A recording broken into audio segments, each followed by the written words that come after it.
आदरणीय प्रधानमंत्री नरेंद्र मोदी जी का एनडीए का जो फैसला है वो देश हित में है, सर्व समाज के हित में। रोक का स्वागत करता हूं। तो माननीय सर्वोच्च न्यायालय का जो निर्णय है वो हम सबके लिए मान्य है। सुप्रीम कोर्ट सर्वोपरि है, तो सुप्रीम कोर्ट के फैसले पर कोई उंगली नहीं उठा सकता। सुप्रीम कोर्ट के विषय में बोलना उचित नहीं है। सुप्रीम कोर्ट में जो विषय चला जाए उस पर अपनी ओपिनियन देना उचित नहीं है। हम सुप्रीम कोर्ट के फैसले का इंतजार करेंगे। साथ ही मुझे मोदी जी पर, एनडीए की सरकार पर पूरा विश्वास है।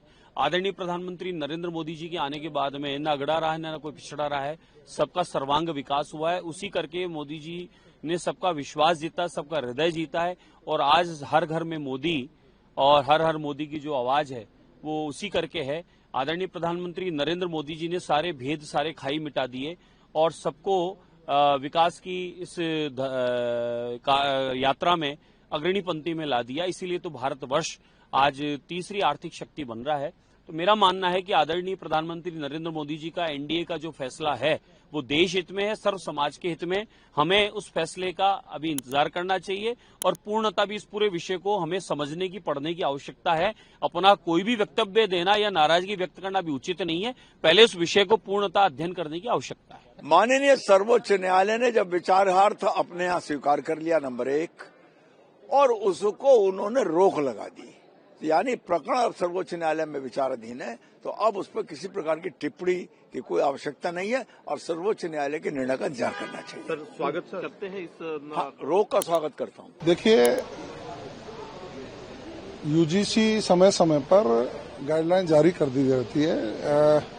वो एक संस्था है और उसने कोई गाइडलाइन जारी की, उसको लेकर कहीं आपस में मतभेद उत्पन्न हुए, लोगों में समझ में कहीं ढंग से नहीं समझ पाए और उसको लेकर के कोई व्यक्ति यदि सर्वोच्च न्यायालय में गया और माननीय सर्वोच्च न्यायालय ने संज्ञान लेते हुए उस पर रोक लगाई है, तो माननीय सर्वोच्च न्यायालय का जो निर्णय है वो हम सबके लिए मान्य है। जिस दिन से यूजीसी लागू हुआ उसी दिन से मैं कह रहा था ना कि सुप्रीम कोर्ट का दरवाजा खुला है, आप जाओ, न्याय मिलेगा। उसी दिन से मैं कह रहा हूं, सरकार भी आपके पक्ष में है। सरकार ने भी ये कहा कि हम केंद्रीय शिक्षा मंत्री ने भी कहा कि हम कमेटी बना देते हैं, 15 दिन में जो रिपोर्ट आएगी, जो संशोधन करना होगा कर लिया जाएगा, जो रिपोर्ट कहेगी, जो संशोधन आएगी। और सुप्रीम कोर्ट ने तो मैं तो उसी दिन से कह रहा हूं कि आप सुप्रीम कोर्ट जाओ, दरवाजा खुला, न्याय मिलेगा। आपको अगर इस तरह का अंदेशा है तो आज वो सुप्रीम कोर्ट गए, सुप्रीम कोर्ट ने उनकी बात को माना, अब स्टे दिया है, अब आगे सुनवाई होगी तो अपना बहस करे। भारतीय जनता पार्टी के लिए आपको नहीं लगता केंद्र सरकार के लिए एक बड़ी कोई चीज नहीं है, कौन सा झटका है? देखिए, सरकार भी तो बात मान रही है कि कानून बनता है, अगर कानून संशोधन होते हैं ना, अगर कोई गड़बड़ी है तो उसके लिए तो भी अदालत है ना, अदालत ने फैसला दिया ना। हम तो सुबह भी यही बात कहे थे कि भाई सुप्रीम कोर्ट में अपनी बात रखने का अधिकार सबको है, आप जाइए, न्याय मिलेगा। तो सुप्रीम कोर्ट ने बात को समझा और समझ करके स्टे लगाया। बरेली के जो मजिस्ट्रेट थे अलंकार अग्निहोत्री, जिन्होंने इस्तीफा दे दिया और तमाम बातें कही, वो कह रहे हैं कि ये बहुत बड़ी जीत है, इसे जीत बता रहे हैं। देखिए, वो इस्तीफा नहीं दिए हैं, वो राजनीतिक ड्रामा कर रहे हैं, किए थे। इस्तीफा दिया जाता है कोई बीमारी कारण हो, व्यक्तिगत कारण हो, पारिवारिक वजह हो, इसके लिए लोग इस्तीफा देते हैं। और कोई शंकराचार्य बैठे हैं प्रयागराज में, शंकराचार्य से उनके नौकरी से क्या मतलब है? यूजीसी से मुद्दा बताया, यूजीसी को भी नहीं, यूजीसी भी तो उनका क्या इशू है? उनका तो कोई इशू नहीं है। वो इस हवा में अपना नेता बनने की कोशिश किए और इसी वजह से अगर वास्तव में जो इस्तीफा देने के कारण होते हैं वो कारण दिए होते तो वो इस्तीफा उनका स्वीकार कर लिया गया होता। लेकिन ये तो सिर्फ राजनीतिक ड्रामा कहते हैं इसको। अब तो वो जीत बता रहे हैं, लेकिन कोई जीत नहीं है। क्या होना है सुप्रीम कोर्ट? देखिए, सुप्रीम कोर्ट ने उस बात को सुना और अपना रोक लगाई है। अब उसमें बहस होगी ना, बहस होगी, दोनों पक्ष अपनी अपनी बात रखेंगे, जो कमी होगी उसको सुधार करके फिर अपना कोर्ट फैसला दे देगा। लेकिन ओम प्रकाश राजभर जी क्या चाहते हैं, क्या होना चाहिए? नहीं, देखिए, अब सुप्रीम कोर्ट के फैसले पर कोई उंगली नहीं उठा सकता। सरकार संविधान से चल रही है।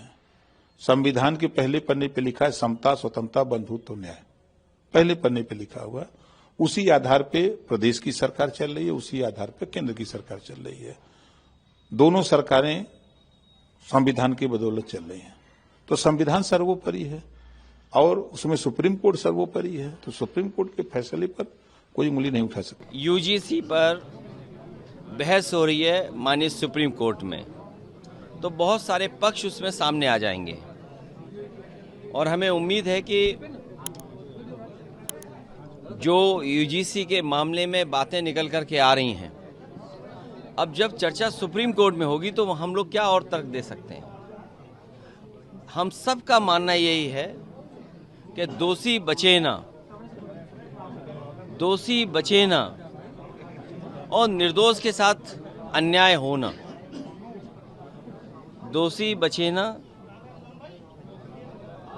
दोषी जो हो वो बचे नहीं और निर्दोष के साथ अन्याय ना हो, ये हम सबका यही मानना है। और इससे पहले भी रेगुलेशन आए थे 2012 में, और 2012 के रेगुलेशंस में कमी क्या रही या उसमें क्या क्या फैसले हुए थे या किस तरह का यूनिवर्सिटी या वहाँ के लोगों ने व्यवहार किया था, टेकअप किया था उनके चीज़ों को। फिर आज 26 में आ गए नए रेगुलेशन। तो हमने 2012 के रेगुलेशन से क्या सीखा? और जब हमारा संविधान कहता है कि हम कहीं भेदभाव नहीं कर सकते हैं, तो संविधान और जो हमारे तमाम कानून हैं उसके बाद भी भेदभाव होता, अन्याय होता है समय समय पर। इसी वजह से सड़कों पर बीजेपी के लोग भी जो उतर गए हैं। अब देखिए, सुप्रीम कोर्ट के बाद सुप्रीम कोर्ट में जो बात है तो सुप्रीम कोर्ट का तो सब कुछ स्वीकार करना पड़ेगा।